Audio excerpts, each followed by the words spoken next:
Ouça agora Fatos da Nossa História, a microhistória da região sul do Brasil. Texto, Cláudio Leal Domingos. Narração, Newton Teixeira.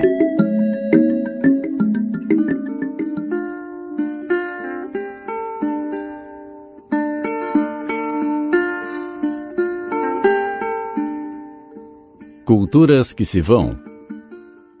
Quando se diz que o mundo evoluiu, a ideia que se nos ocorre é de que houve avanços, pelo menos de natureza tecnológica. Entretanto, isso é relativo.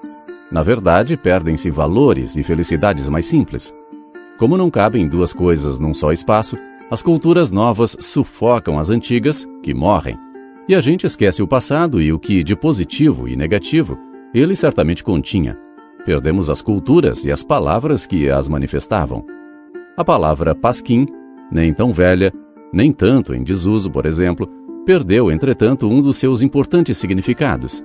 Hoje é como chamamos a um jornal mais de caráter crítico, opinativo, do que noticioso, dos quais já tivemos muitos, um deles bastante famoso. Mas já foi chamado pasquim a um veículo de divulgação escrito e distribuído pelo próprio autor, mais a título de lazer do que propriamente de jornalismo. O pasquim não tinha regularidade.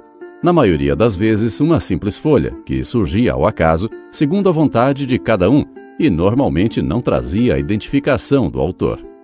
De um exemplar, passado de mão em mão, até uma tiragem significativa. Tinha uma função social importante: comunicar à população e divulgar fatos, inclusive as fofocas da comunidade. Surgia, às vezes, não se sabe de onde, apenas para relatar um caso particularíssimo, ou até mesmo para denunciar alguém. A sua forma gráfica era variada, mas normalmente apenas uma folha impressa ou escrita à mão.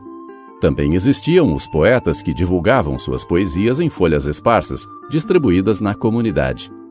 Não era estranho alguém ir à sua casa apenas para deixar uma décima, como essas páginas literárias em versos eram chamadas. Era a nossa literatura de cordel, apenas com a diferença de que não ficavam penduradas.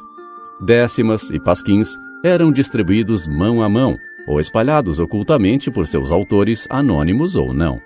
Mesmo assim, leitura certa para um tempo em que os veículos de comunicação eram poucos. Hoje, temos informações até demais.